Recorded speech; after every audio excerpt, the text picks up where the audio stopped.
Mude comigo! A partir de hoje, eu começo uma série de entrevistas com pessoas que inspiram mudanças aqui no IGTV, o Mude. Nunca foi tão necessário parar para escutar e repensar as nossas ações, as nossas escolhas, atitudes, a nossa existência como um todo.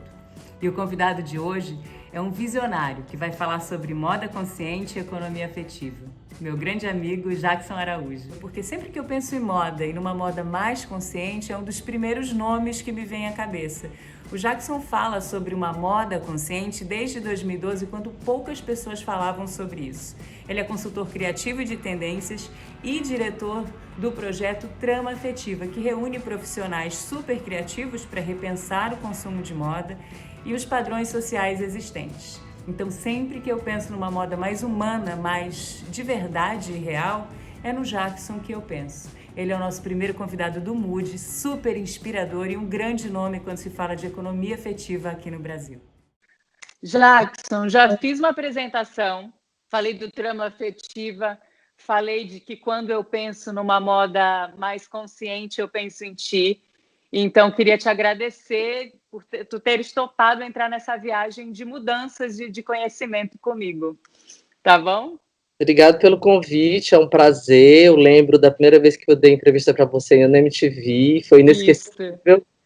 E fora isso, assim, tudo que você tem representado profissionalmente, né, se reinventado, não perde a ética, continua sendo uma mulher, além de linda, extremamente interessada no que está acontecendo de novo. Para mim isso é importante, assim. Por isso eu estou aqui com você, com o maior prazer. Obrigada. Jackson, a gente vai falar de mudanças e tu inspira essa mudança no entorno. Tu vem falando de uma moda consciente lá de trás. Eu acho que foi uma das primeiras pessoas que eu ouvi falando sobre isso. Então, me conta o que te fez parar para querer mudar? Ou era uma coisa que já vinha acontecendo ao longo da tua carreira? Ou, de repente, você falou, não, tem alguma coisa errada aqui, eu preciso repensar o que eu estou fazendo? Carol, eu sempre fui uma pessoa muito inquieta, né? Então, em algum momento, as coisas vêm na minha cabeça e falam assim, opa, preste atenção, o que você está fazendo, o que você está falando? Será que é isso mesmo? Eu me questiono muito, eu tenho muita responsabilidade com as coisas que eu falo e escrevo. E em 2006, eu acho que foi quando aconteceu essa primeira sacudida, assim. Uma irmã minha estava morrendo de câncer em 2006, e eu parei e pensei assim, tipo, o que eu estou fazendo aqui dentro dessa estrutura, sendo que eu já não acredito num monte de coisa que está acontecendo. Eu estava ali na primeira fila, né, viajava, enfim, ganhei prêmio de melhor crítico de moda pela Folha de São Paulo no Prêmio Abit de 2003, justamente com o trabalho que eu fazia no site da Érica Palomino, e eu falei assim, bom, eu quero aproveitar esse momento, que é um momento de mudança, a morte é um momento de mudança, enfim, né, e fui para Fortaleza, larguei tudo, primeira fila, cargo de editor, enfim, fui embora ficar com ela. E naquele momento eu comecei a perceber que eu não queria mais ficar fazendo parte de uma estrutura que eu não acreditava mais, que era exatamente essa estrutura que valorizava uma informação que para mim não parecia verdadeira, entendeu? Então a gente estava ali na primeira fila, né, tomando um bom tempo da nossa vida profissional, obviamente colaborando com essa transformação, com essa construção de um calendário de moda, profissionalização de uma indústria, enfim, passei por tudo dos anos 90 até os anos 2000, mas eu comecei a perceber que existia, de certa forma, umas inverdades, sabe? Mostrava na passarela, não tinha na loja. Falava-se em sustentabilidade, quando você ia investigar um pouco dos processos, não era bem assim. Eu falei, não quero mais fazer parte disso. E aí resolvi queria ficar sabático para fazer uma pós ou mestrado em antropologia. Acabou que nesse período que eu estava meio querendo ficar sabático, a Box 1824, que é, enfim, uma agência de análise de tendência de comportamento de consumo, em 2007, me convidou para fazer exatamente, organizar junto com eles esse núcleo de pesquisa de análise de tendência de comportamento e de geração de conteúdo. Eu fui, e ali para mim foi extremamente importante como como é que a gente fala, como um MBA, na verdade, porque tudo que eu fazia em termos de comportamento e de tendência era naturalmente intuitivo, e ali eu aprendi a entregar as coisas num formato mais organizado. Em 2009, e aí eu comecei a entender verdadeiramente que o que eu fazia no meu trabalho anterior à Box já era isso. Eu não falava de volume, eu não falava de cor, eu não falava de manga. Eu estava sempre procurando entender por que o designer tinha feito aquilo, o que a trilha sonora queria comunicar. Aquela modelo que abriu o desfile, ela dizia o que sobre aquela situação, enfim. Então, eu comecei a perceber que realmente a minha parada era o comportamental, né? Ficou claro ali. Entendeu? Que é a moda pessoa, né? A moda como uma voz do que a sociedade está vivendo no momento. Narrativa do tempo, exatamente é como eu gosto de falar, sabe? A moda como a narrativa do tempo.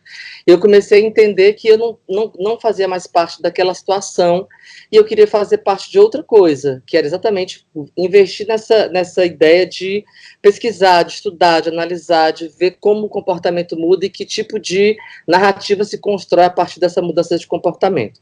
E aí isso foi 2007, 2009, eu estudando sempre, pesquisando, observando e tal, fui parar no Santa Catarina Moda e Cultura, que é uma plataforma de moda e de indústria e educação em Santa Catarina, e ali eu comecei a desenvolver exatamente junto com os grupos que eu trabalhava durante por 5 anos, eu comecei a fazer um ambiente de experimentação onde eu pudesse jogar para os estudantes e as pessoas de empresa que vinham fazer parte do grupo, que era para encontrar uma identidade de design para Santa Catarina, eu comecei a fazer daquilo ali um grande laboratório de observação de construção de comportamento. E em 2014, eu fiz uma provocação para os grupos e falei assim, eu quero que vocês tragam para mim, porque como eu estava estudando identidade de moda para Santa Catarina, eu tinha que encontrar um caminho que fosse plausível, verdadeiro e que fosse comprovável no ambiente de Santa Catarina, né? Pedi para esses grupos me trazerem um exemplo de jiu-jitsu cultural, né? Que foi um outro termo que eu inventei ali naquele momento. Tu é cheio de termos novos, né? É isso que é interessante. Às vezes eu leio e falo, o que quer dizer isto? Né? Depois eu tenho umas perguntinhas para te fazer. Tá certo. Essa introdução pode até ser um pouco mais compridinha, mas ela vai... Não, vamos. Vai chegar naquele lugar que você me perguntou da moda, enfim, como foi que eu descobri essa possibilidade tal da transformação e de mudar a chave e procurar uma moda mais justa, mais ética, mais sustentável. E aí, o que aconteceu foi que eu provoquei esses meninos e essas meninas com essa pergunta, me tragam pessoas de Santa Catarina que está praticando o jiu-jitsu cultural, que basicamente é o quê? Pegar uma fraqueza e transformar numa estratégia. Né? Jiu-jitsu cultural, gostei dessa. Isso faz. Então, pegar uma estratégia ali do seu negócio, do seu trabalho, dos seus estudos, da sua vocação e transformar isso numa ferramenta de vitória, enfim.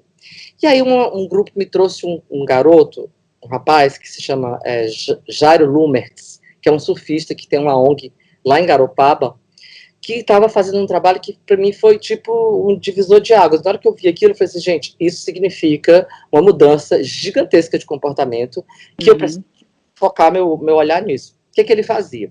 Ele convidava as crianças do entorno da praia para limpar a praia e trazer as garrafas PET. Com as garrafas PET, eles ensinavam as crianças a fazer pranchas de surf. Então, ele limpava a praia, ensinava as crianças a fazer a prancha e ensinava a surfar com aquela prancha. Então, assim, isso tudo no sentido de procurar transformar o entorno a partir dos seus das pessoas que conviviam.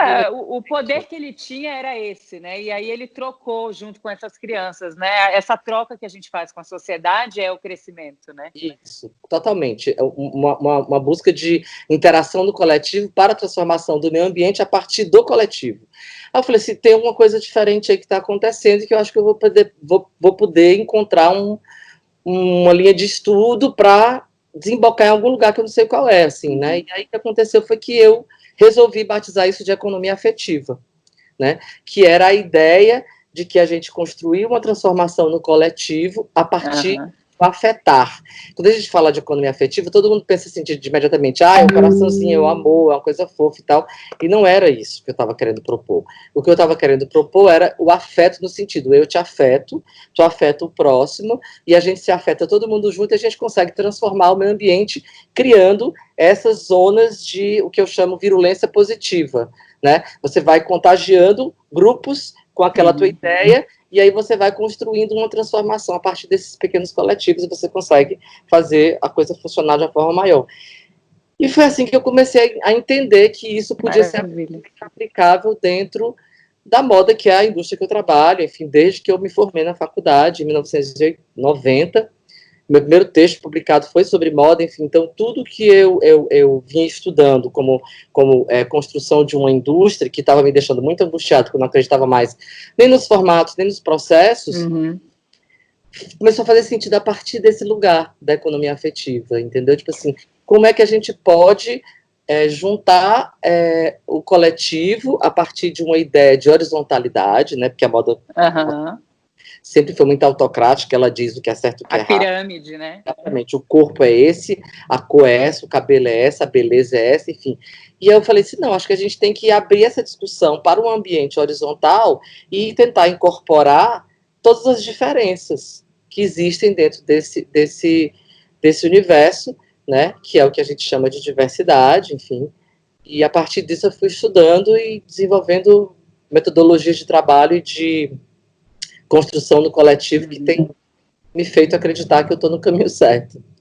Agora, Jackson, como é que a economia afetiva, essa que despertou o teu olhar lá atrás, como que ela é aplicada na moda? Só para a gente tentar entender o processo da moda, como que a moda pode se beneficiar, ela pode mudar a partir da economia afetiva, desse pensamento. Legal, boa pergunta. O que é interessante é o seguinte, que eu comecei a fazer um recorte, né? A gente está, em qualquer linha de estudo, você tem um ambiente muito grande, você tem que encontrar um recorte para que você possa chegar a algum resultado final. E eu comecei a entender que um problema muito grande da indústria da moda eram os resíduos têxteis, né? Que sobra, aquilo que sobra. Né? Então, eu comecei a falar assim, bom, eu vou tentar aplicar essas minhas linhas de pensamento e essa vocação de tentar encontrar no coletivo a resposta para essa solução do resíduo têxtil como uma forma de experimentar a economia afetiva. Então, foi aí que eu criei a Trama Afetivo, né? Que é justamente essa convocatória de multidisciplinaridade, ou seja, de diversos tipos de profissionais interessados nessa pauta do resíduo têxtil. Não importa se você é costureira, costureira, se você é designer, se você é artista, se você é músico, enfim, se você é ativista. A gente, em 4 anos de trabalho, já teve um leque gigantesco de participações, gigantesco não no sentido de número, mas de disciplinas, né? Para entender exatamente como é que a gente poderia, a partir dessa multidisciplinaridade de pensamento, encontrar respostas para esse problema da indústria dentro dessa concepção de sustentabilidade, que é o que sobra, o resíduo. Aquilo que, porventura, pode vir a parar no aterro sanitário, né? Aquilo que ninguém pode queimar, aquilo que ninguém pode pôr no aterro sanitário, aquilo que a gente nem consegue doar porque tem cargas de impostos gigantescas. Então, como é que a gente pode, dentro da própria indústria que gera esse resíduo, fazer com que esse resíduo não seja resíduo, seja verdadeiramente material e dinheiro, né, para a própria indústria que tem aquilo parado. A gente vem falando desde 2004, 2003 de slow fashion, slow food, slow life, city, e agora o momento está sendo muito claro de comprovação disso tudo, né? A natureza voltou para o meio da rua, enfim, tem tanta coisa clara, a poluição diminuiu. Enfim, eu acho que é o momento da gente entender que não dá para você fazer moda sem respeitar o meio ambiente. Falando de mudança, né, da pandemia, eu queria te perguntar isso. Será que ainda há como mudar todo esse nosso entorno, ou a gente já está colhendo frutos não muito bons, né, nada bons, inclusive, por não ter mudado antes? Acho que a gente tem as duas coisas em ação, né? Assim, esses momentos todos que a gente está vivendo dessa desaceleração faz com que a gente consiga perceber que as camadas elas são muito interativas, assim, né? Então, a gente está colhendo, sim, esses frutos de não ter feito essa mudança há muito tempo, né? Mas eu acho que essa mudança que todo mundo sonha, todo mundo não, uma parcela sonha, né? Porque tem uma grandíssima parcela do mundo que quer voltar ao normal, né? Eu não quero voltar ao normal. Também não. A gente tem que evoluir, né? A gente precisa querer melhorar. Esse normal é um sonho passado, já não existe mais. É muito louco tudo isso. Sim, concordo plenamente com você. Então, eu acho que esse momento é um momento que a gente vai potencializar as pessoas que estavam nessa pauta, né? A gente vai conseguir amplificar o nosso, digamos assim, grupo de ativismo, entendeu? A gente vai ter mais gente do nosso lado. Mas, obviamente, nenhuma mudança é assim, né? Fecha a luz, abre a luz, assim. Uhum. Ela vai conseguir, a gente vai conseguir amplificar essa rede, e essa rede vai atuar de alguma forma localmente, né? Porque a questão que a gente tem feito muito séria nesse momento sobre essa tal da globalização que a gente defendeu tanto e a gente quis tanto, que hoje você vai puxar uma roupa de uma marca de luxo e o fio da roupa vai parar em Bangladesh. Exatamente. Assim, com todas as mil camadas e questões de respeito ao meio ambiente, à mão de obra, à qualidade de vida, enfim. Então, acho que esse momento é um momento que a gente tem que potencializar o nosso discurso para falar sobre o que pode ser bom, sabe? Eu vejo muita gente postando, o vídeo da marca tal que abriu, depois de Paris abriu, e tem gente na fila. Não me interessa, eu não quero potencializar esse discurso, eu quero potencializar o outro discurso. Onde estão o que eu chamo hoje de grandes, que seriam esses pequenos produtores, que eu chamo de grandes, para mim, são as pessoas e as marcas que vão ter que fazer essa mudança, né? Já vem fazendo essa mudança, mas que vão carregar com todos os ônus, o bônus de serem esses arautos dos bons ventos aí. Né? Eu acho que tem essa ideia da gente valorizar o que está perto da gente, para que a gente possa verdadeiramente fazer valer aquilo, saber quem fez as minhas roupas, saber que eu estou pagando justo por um trabalho que é justo, né? Saber de onde é que veio a matéria-prima, para onde é que vai o tecido, sabe? Então, o momento é muito esse. Eu acho que tem um momento muito sério de entender que esse slow fashion que a gente queria tanto que acontecesse, é agora a hora, sabe? É agora a hora. Não há mais tempo para mais uma brusinha. Já não existia esse tempo. Agora então ele realmente acelerou, né? Todo esse processo que tu vens falando, ele tipo é agora ou nunca, né? Mais ou menos isso. Totalmente. Eu acho que o agora, ele é onde a gente tem que executar a mudança. Isso não é nem uma descoberta da pólvora, entendeu? Assim, o agora é onde a gente faz a mudança acontecer, né? Viver pensando no futuro é ansiedade. Viver preso ao passado te leva para a depressão. O presente é onde a gente tem que agir. Eu defendo essa ideia de agir no presente, e para mim é muito importante estar pensando nisso, porque eu vejo muita gente falando na internet e colocando, muita futurologia, muita coisa assim assada. Eu acho que a grande mudança realmente que a gente pode prever hoje, ou então a grande tendência que a gente pode defender, é estar vivo, saudável. É dia após dia, né? A gente pode até pensar como a gente pode melhorar o hoje, que, consequentemente, o amanhã vai estar melhor também, né? Agora, Jackson, na trama afetiva, né, vocês se reúnem, são vários profissionais pensantes, querendo rever a maneira de fazer moda, de consumir moda, o impacto social que isso tem, né, no entorno. Sim. Surgiu alguma ideia muito legal que você acha que essa ideia é bacana, vale a pena seguir com ela é viável até economicamente também, né? Pensando no geral. Queria que você me falasse um pouco das ideias que surgiram lá no Trama. Legal. É o seguinte, a primeira coisa que quando a gente foi construir a trama afetiva, a gente pensou em ressignificar o resíduo têxtil, né, como eu te falei. Então, o resíduo têxtil, a gente foi lá para pesquisar sobre upcycling, né, dar novo valor, novo sentido da matéria-prima parada e tal. Não. E quando você vai investigar na indústria têxtil o que é resíduo, não é retalho, né, Carol? Resíduo na indústria têxtil é galpão cheio de rolo. Exatamente. Entendeu? Então, assim, né, para a gente também tem que entender que o tamanho do problema a ser solucionado, ele é gigante. Gigante. Né? E não é de uma marca, é de uma indústria, de um mercado. Então, a gente começou a pesquisar primeiro sobre isso, né, entender o resíduo, o que ele era, o tamanho dele, né, porque assim, não, resíduo, vamos fazer coxa de retalho. Não é, gente, a gente tem rolo. A gente tem rolo de 10 metros, 20 metros, sei lá. Então, a gente tem muito material para trabalhar mudanças. Então, dentro desse processo que a gente veio construindo, a gente foi estudando materiais, né? No primeiro ano, a gente trabalhou, e tudo com o apoio da Fundação Hermann Hering, faço questão de falar, porque foi uma provocação que veio da Fundação e que eu trouxe como resposta construir esse ambiente multidisciplinar de construção colaborativa para encontrar uma solução. A maior ideia que a gente conseguiu despertar não foi nem nesse primeiro processo foi muito de aprendizado e tal. Todos são de aprendizado, mas esse foi muito do despertar, né? No segundo, que foi o da malha, entre o primeiro e o segundo, a gente foi provocado por uma pessoa que eu tenho o maior respeito, e adoro falar o nome dela quando eu falo sobre isso, que é a Marina Colerato. É uma mulher extremamente inteligente, ativista, pesquisadora, e muito provocativa, e provocativa no bom sentido. Ela provocou a gente, falou assim, naquele momento ela perguntou, Jackson, por que na trama afetiva não tem negros? Eu quase caí da cadeira, gente.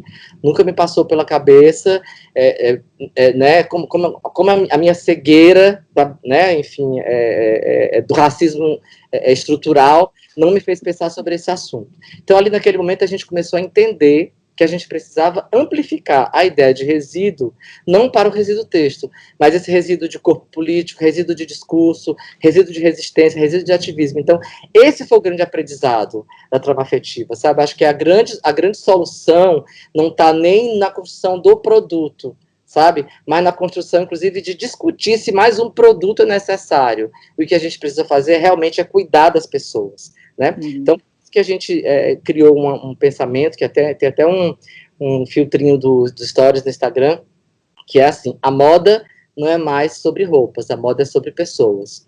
Isso é uma defesa que a gente faz muito concretamente nessa nossa linha de pensamento na trama afetiva, porque a gente entendeu que a gente não pode, de maneira nenhuma, fazer nenhuma mudança na indústria da moda se a gente não conseguir mudar esse pensamento sobre racismo, sobre gordofobia, transfobia, feminicídio, né? Mesmo as mulheres que estão na luta há quanto tempo, quantas estão em cargo de decisão e tomada de poder dentro da indústria da moda? Muito poucas, entendeu? Ainda é um ambiente machista, né? Então a gente começou a entender que esse era um lugar para a gente tentar estudar melhor e se educar com a participação de lideranças e de representatividades que viessem dessa diversidade, né? Entendendo sempre que esse processo que a gente trabalha tem 2 pontos, que é a diversidade e a inclusão. E para a gente conseguir fazer isso acontecer, a gente tem aprendido também que a única solução é lugar de fala e poder de escuta, né? Então, assim, tem que ser esse ambiente de interseção e de atravessamento o tempo inteiro para você construir um lugar realmente coletivo e horizontal. A tua fala, ela traz a resposta para o que muita gente tem perguntado ultimamente. Qual é o papel da moda agora? A moda, ela é fútil? Ela é irrelevante? Né? Qual é a relevância da moda? E você acabou de falar sobre isso, né? Ela afeta o todo. Se você fizer a moda da maneira que ela deve ser feita, né, dando voz ao entorno, ela acaba afetando todo mundo e ela tem um papel social muito grande nisso, né, Jackson? Tem uma coisa muito interessante que, não sei se você leu ultimamente, enfim, ouviu falar, da defesa que o Giorgio Armani fez sobre como a moda vai ser pós a pandemia, né? Que ele fica defendendo o clássico, defendendo o atemporal, defendendo a matéria-prima com bom acabamento, defendendo, enfim, a não sazonalidade dos produtos. Ou seja, isso já é uma discussão que já precisava ser feita antes, né? Assim, tipo, o que a gente precisa realmente nessa indústria que quer ser sustentável e inclusiva e diversa e financeiramente saudável, respeitando o meio ambiente. São tantos E's, né? O que a gente precisa fazer é convidar a indústria para pensar conosco, entendeu? Né? E conosco, indústria também, porque o consumidor também faz parte da indústria. É uma cadeia, uma rede muito cheia de atores e de camadas, como a gente já conversou antes aqui. Então, a ideia de você ter esse E de conexão entre todos esses processos é que faz com que a gente possa realmente tentar acreditar que é possível uma mudança, porque a mudança é na soma, né? A mudança é no eu mais você que faz o nós, né? Os nós, não é só... Exatamente. Entendeu? Então, tem uma coisa que é muito importante também a partir desse pensamento do Lagerfeld, que eu fiquei... desculpa. Do Armani. Pensamento do Armani, que é o seguinte, quando a gente para pensar sobre o que a gente pode fazer dentro da indústria para ser transformador, primeiro é entender que a moda sempre foi, né, tem sido um grande lugar de esvaziamento das subculturas, sabe? Pega uma subcultura, transforma na inspiração, transforma em roupa e apaga, sabe? Ela não pode fazer mais isso, entende? Sabe, ela não pode transformar num produto e jogar fora. É o que a gente tem chamado hoje de body washing, né, de greenwashing. Assim, aí pega a frase da Chimamanda e transforma numa camiseta, e a camiseta vai parar num fast fashion, we all should be feminist. Aí vira uma frase... Todo mundo quer, e não sabe, não tem um significado em cima daquilo, né? Não sabe o porquê está vestindo aquela roupa. Quem fez a roupa?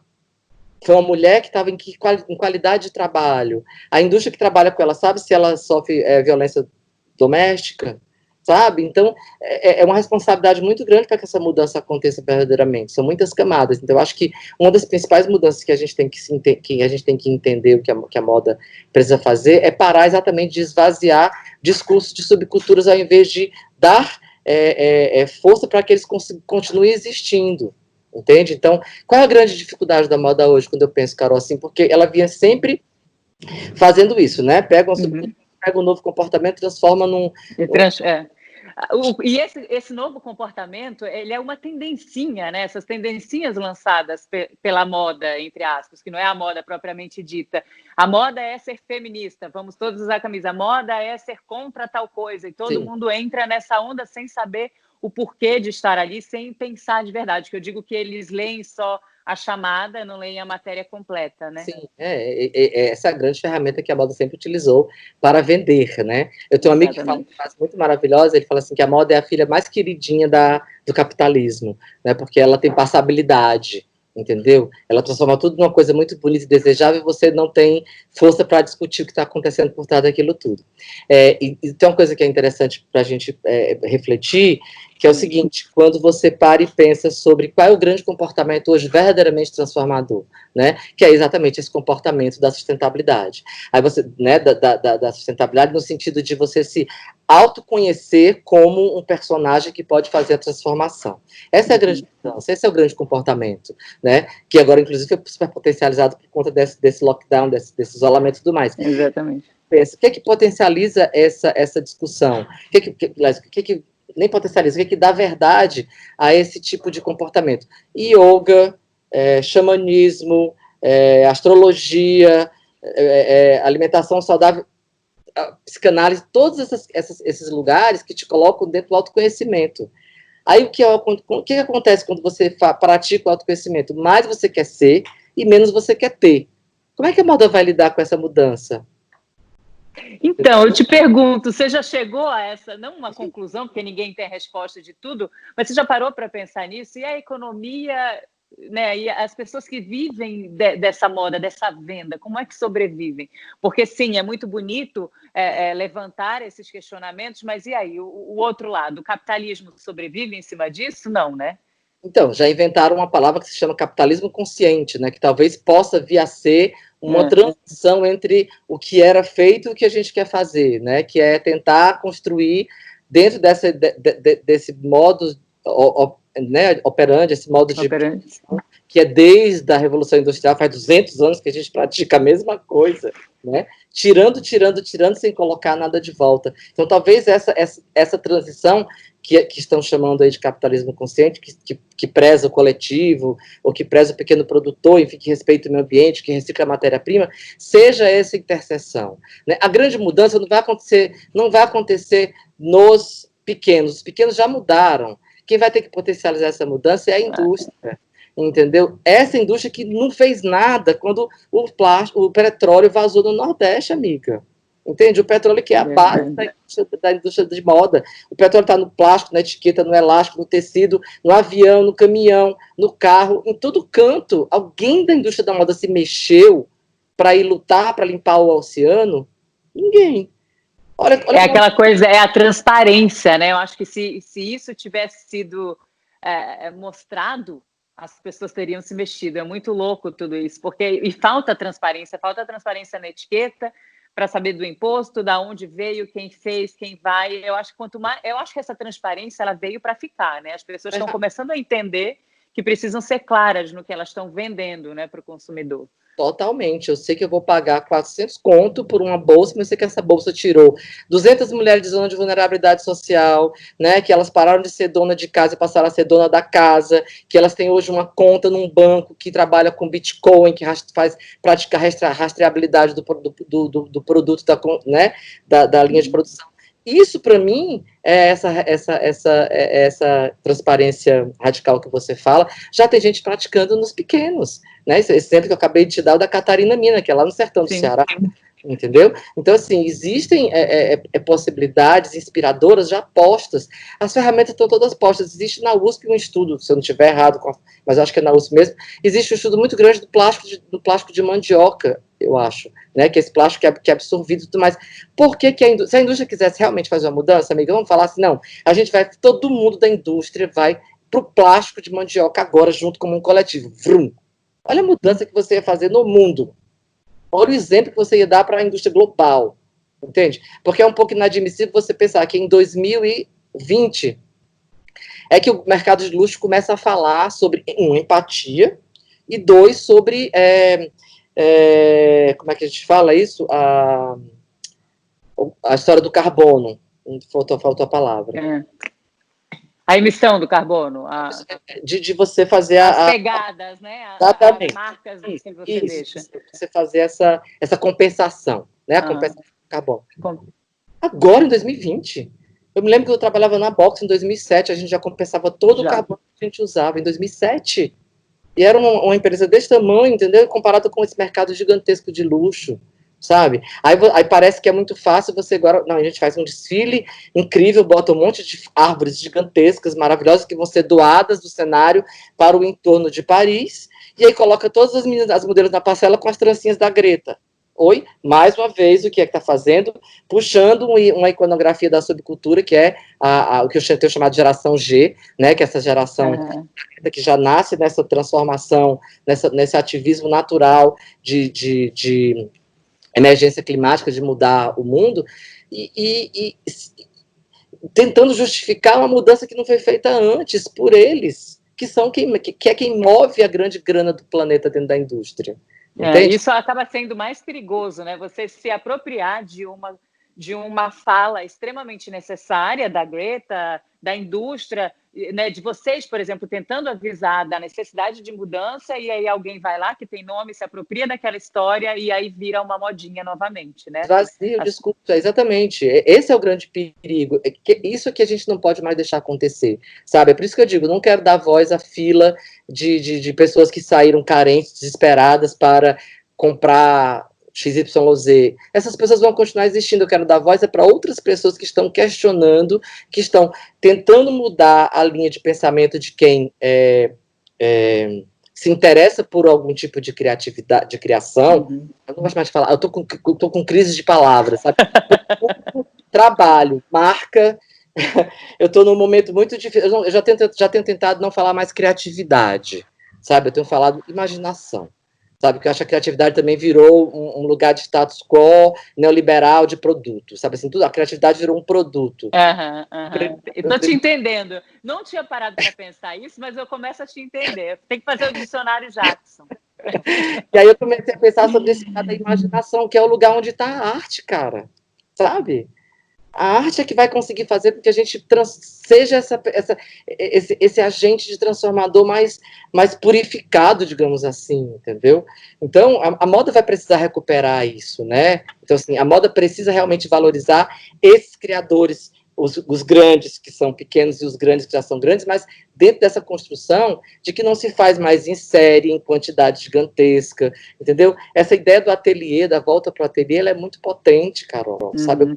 Essa coisa essa união toda que está acontecendo aqui no mercado, né, do eu apoio a moda brasileira, eu acho que é isso, né? Vamos olhar para dentro de verdade. O que a gente tem, porque o brasileiro também tem isso, a gente acaba esperando o lá fora falar alguma coisa para a gente tomar uma atitude. O Armani falou uma coisa que a gente já vem falando há um tempo aqui no Brasil, né? Se a gente parar para analisar, por que só agora ganhou voz? Porque alguém lá de fora, com um nome maior, falou. Então, eu acho que a gente tem tudo, a gente tem matéria-prima, a gente tem pessoal, a gente tem mentes criativas, mentes, como você falou agora, né? imaginativas, capazes de fazer essa mudança, né? Vamos se dar as mãos. Então há essa possibilidade, né? E é uma possibilidade que não é uma utopia, ela pode ser muito real, né? Sim, eu acho que essa possibilidade ela precisa ser construída a partir de um propósito claro. Qual é o propósito? Né? Eu fico muito preocupado com esse sensacionalismo geral desse momento, né? Assim, acho que a grande preocupação que a gente tem que ter nesse momento, e já me perguntaram muito sobre isso, qual é a grande preocupação, qual a grande transformação que você imagina que pode estar vindo no comportamento? Eu acho que é uma grande tristeza, sabe, Carol, que está vindo.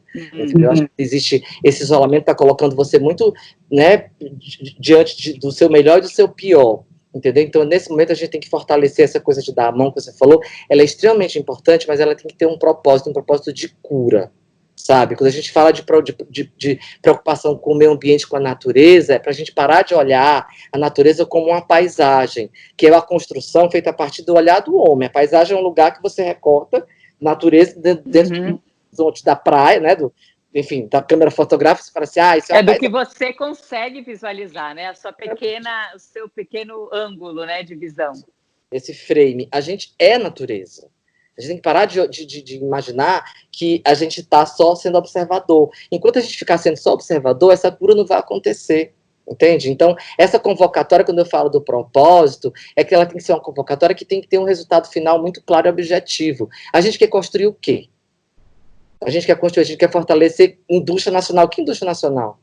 A mesma que está no mesmo patamar, uma que faz brusinha e outra que é um criador maravilhoso que trabalha com pouco dinheiro, que tem que ralar pra caramba para sustentar um ateliê. Eu acho que esse desnível como é que a gente fala? De colocação profissional ou de objetivo profissional, ele tem que ser tratado com muito cuidado. Porque, voltando ao que eu estava falando sobre esse momento de depressão coletiva, de excesso de dar, que eu chamo de caga-regrismo, né? Eu morro de medo de ser caga-regra, sabe? Então, o tempo inteiro eu faço questão de falar, eu estou aprendendo com esse momento, eu estou aprendendo enquanto converso com você, eu estou aprendendo com os vídeos que eu assisto, eu estou aprendendo com o que eu leio, aprendendo com as coisas que eu pratico, né? Porque eu não tenho resposta para nada, eu estou construindo um recorte para que a gente possa, junto, se utilizar desse recorte e fazer algum tipo de mudança, né? Então, eu fico sempre procurando valorizar essa ideia do propósito. Qual é o objetivo que tem por trás disso? Entendeu? Entendo. Tu não estás dizendo está errado, mas vamos pensar o que pode sair disso, né? Entendi o teu ponto. Porque é muito, realmente, a gente aponta o dedo, mas a gente precisa saber... Quando você levanta uma bandeira, você precisa saber que bandeira é essa, né? E é exatamente o início, o meio e o fim. Exatamente isso, entendeu? Acho que essa é a grande questão. Então, nesse momento, o que me preocupa muito é que as pessoas estão todas cheias de muita, né, por conta do isolamento, é sempre o eu acho, eu penso, eu acredito, eu quero cada vez mais falar nós. Qualquer texto que eu vou escrever, que eu estou apresentando algum tipo de projeto, eu não coloco mais verdadeiramente o verbo na primeira pessoa do singular, é sempre no nós, sabe? Eu acho que é importante, porque eu não cheguei aqui nesse raciocínio, nessa reflexão, se eu não tivesse passado por um processo de aprendizado coletivo, entendeu? Então, o nós, ele é o mais importante de tudo. Você estava aberto para a tua volta, né? Aberto para o olhar do outro. Eu acho que a ideia aqui no Mood é essa, é conversar, porque nem sempre eu agi o certo, e às vezes o teu certo não é o certo, mas eu te ouvindo, eu me coloco numa balança para saber o que as minhas escolhas, né? Repensar as minhas escolhas. Eu acho que a ideia é essa. Se a moda brasileira resolver se dar as mãos de verdade para chegar num lugar de conforto para todos, seria o grande ideal disso tudo, né? A gente tem que amplificar também esse sentimento da construção do coletivo. Como é que essa indústria vai ser construída se a gente não está colocando, por exemplo, a grandíssima mão de obra que a gente tem, coreana, chinesa, boliviana, entendeu? Se a gente não está tentando fazer com que essas pessoas e essas novas corporeidades e discursos políticos façam parte dessa nova tessitura, se beneficiem. Dessa nova tessitura social, que é como a gente trabalha na trama afetiva. A construção de uma nova tessitura social, de um novo tecido social, feito a partir exatamente dessa multiplicidade que é cheia de singularidades, mas que ela é importante de ser respeitada, entende? Maravilha. Ó, uma aula aqui, até eu estou repensando várias coisas aqui, eu já estou meio... A língua, Jackson, a língua eu tenho... a língua é viva, então a gente, como pensador da moda, a gente tem que pensar também que ela também está viva de acordo com esses discursos que são sociais, antropológicos, enfim, econômicos, políticos, né? Ela está viva, cara. A gente tem que ficar o tempo inteiro pensando que, como você bem colocou antes, assim, que a moda tem esse papel de ser a narrativa de um tempo. Que tempo é esse que a gente está vivendo? E é por isso que eu acho que a grande solução está realmente no local, no pequeno, no próximo, onde você possa fazer o olho no olho e tentar conversar e construir uma solução. O nosso grande capital é o social, né, cara? Vamos falar. É uma moda mais humana, né? Sim, o capital social e uma tecnologia, o capital humano e a tecnologia social. Eu acho que é onde a gente vai conseguir fazer uma transformação. Sabe? Por mais que a gente tenha esse investimento em indústria 4.0, em tecnologia de máquinas e tal, o que a gente tem realmente verdadeiro no Brasil e único para o planeta é a nossa diversidade, sabe? A diversidade humana, a diversidade de potências imaginativas, entendeu? Eu acho que a grande mudança é praticar o desapego, sabe? Se desprender dos velhos valores, não querer voltar à normalidade, entendeu? Sabe? E também não achar que esse novo normal vai ser assim ou assado. Não vai existir novo normal, amor. Sabe? Vai existir não, mais... porque também não tinha normal antes, o que a gente está vivendo hoje também é zero normal, entendeu? O que pode ser normal para um não é normal para o outro, eu acho que a gente tem que se colocar no lugar do outro sempre. E eu acho que tem uma coisa muito bacana no nome desse teu programa, que é Mude, porque ele é um convite, né? Ele é um convite. Venha, mude, não é uma imposição, mude, não é uma ordem, entende? Ele é um convite. A ideia é essa, é a gente parar para escutar e trocar. É o que a gente está fazendo aqui. Tu me fizeste parar para pensar em várias atitudes que eu tive ontem. Será que eu pensei certo? Será que eu julguei errado? E isso eu acho que é o legal, você estar disposta a abrir a cabeça e mudar as suas certezas, né? Sim. Em qualquer domínio. Jackson, duas coisinhas. A única certeza é a incerteza, né? Verdade. Não existe verdade também, né? Jackson, eu queria que você me falasse pessoas que inspiram, que a gente pode sair daqui e procurar essas pessoas, seguir essas pessoas, buscar mais informações, livros, coisas inspiracionais assim para a gente. Legal. Eu tenho um grande mestre de leitura que se chama Ailton Krenak. Eu acho que tem que ir ler o livro dele, Ideias para Adiar o Fim do Mundo. Eu já li, é um livro pequeno, tem 20 e poucas páginas, você lê rapidamente, eu já li acho que mais de 5 vezes, e cada vez que eu leio eu descubro uma coisa nova. Eu acho que é um cara a seguir, um livro a se ler, eu acho ele genial, assim, enquanto pensador, filósofo, indígena, né, um cara que está aí nessa vibração de fazer a gente entender que tudo que a gente...